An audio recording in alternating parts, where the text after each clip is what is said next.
Okay, Steve, are you ready for this? Because I'm gonna be holding the floor for a little bit. All right, I have I'm gonna start out.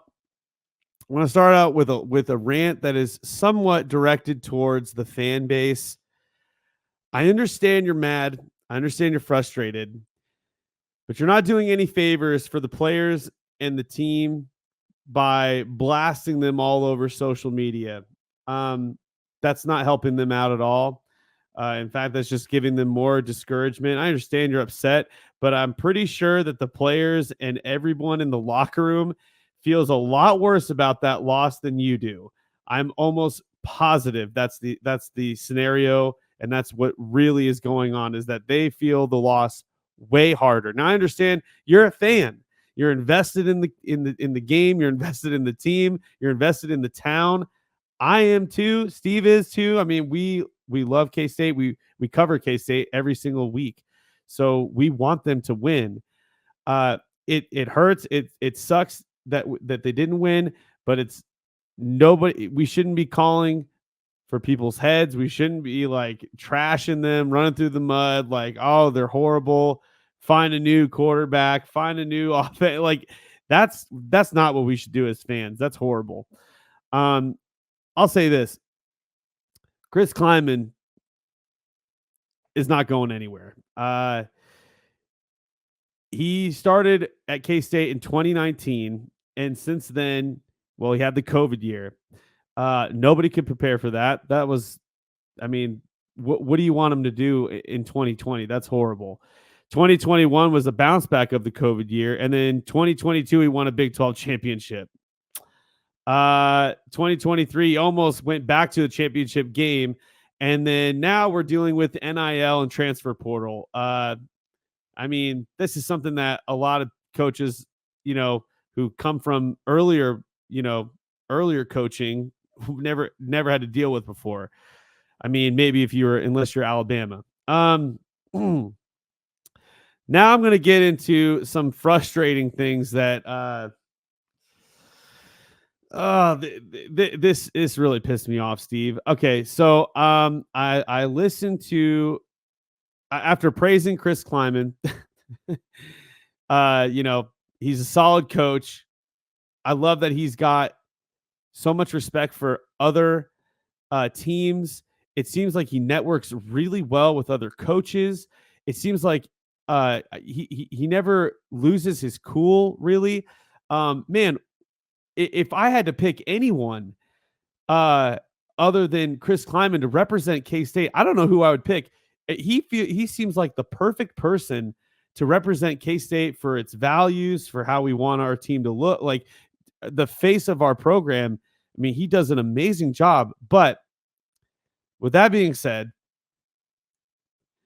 the the answer that he gave for why are they throwing the ball or running the ball, not running the ball or whatever. This is kind of this is the question I was asking during our post game, Steve. I was like, I don't understand why they're throwing the ball, when the run is working. Now, I thought maybe it was because they're trying to protect Avery, this whole time. You don't want to hurt you don't want to bang up your star quarterback. No, Steve, what his answer was, he said that they want to make sure that they are not one dimensional while being behind, and that they want to make sure that they have balance. What in the world does that mean? I understand, like, you don't want to be one dimensional, but here's the issue, Steve. If it's working, then why not do it? It's like the most insane thing I've ever heard. Put aside football, Steve. Give me another sport, like basketball. Okay, basketball.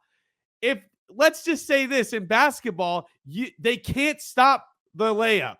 You're going against a team and they can't stop the layup. But you want to throw threes in there because you want to be balanced and you don't want to seem one dimensional. But they can't stop the layup, Steve.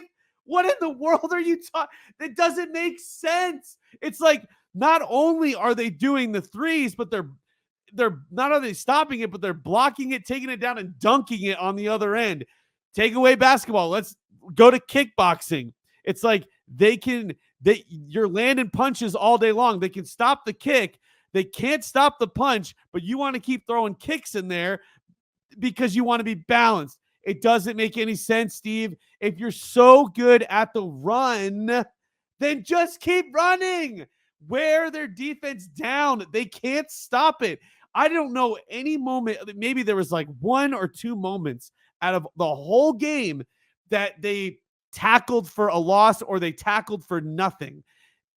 Almost every rush play, we were gaining yards. So why in the world are we trying to throw it? It doesn't make any sense.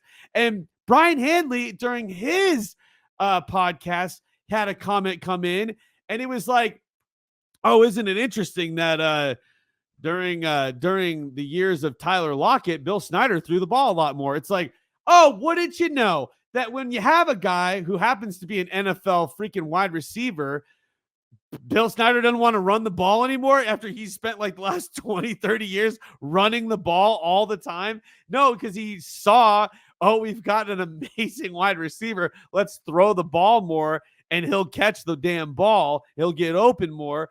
It's like, Avery, he's going to be a great passer. Just give him time. That's what everybody's saying. Give him time. It's his first year as a starter. We get it. But what he's really good at doing is running the ball. What we're really good, what we have in our backfield is unbelievable. We have a 3-headed monster in the name of DJ, Dylan, and Avery. And if they can't stop that, then why don't we run it the whole time? I don't care if we're one-dimensional. If it's working and we're making touchdowns. It is the most bizarre thing I ever heard in my life in a strategic mindset. I feel like these damn OCs are such like they're so in their head, and they like in their philosophy of how the game should be played. Like, we got to throw this many passes, get some looks or whatever. No, just run it outside, run it inside, run a jet sweep. Why don't we just run the same play twice in a row and see what happens? Why is it that when we do a fake jet sweep and we get 30 yards, we can't do it again? What is the mindset there? If it worked, try it one more time. Do it back to back. See what the defense does. It blows my mind, Steve. I can't understand what are they going to say? Well, they would see it coming. How? How would they see it coming? It wouldn't make any sense. Like, it would be like, wow, they did the same play twice and it worked both times. They got 60 yards. That would be incredible. It's blowing my mind, Steve. It like literally kills me. It's like the play that got called back when Siegel would have did a walk-in touchdown. We didn't do that play again because we already did it. So what are they going to be like? Oh, they're in the same formation, so they might be running the same play. That doesn't mean that you're running the same exact play because you're in the same formation. There's only so many formations in football. Dude, I could go on and on and on like this forever, Steve. It blows my, like, why? I feel like these coaches, they're in their own head with like the way that they're gaming the system or whatever. It just seems weird to me. It's like, you could just make it really simple and just do what works. How about that? Like, just do what works.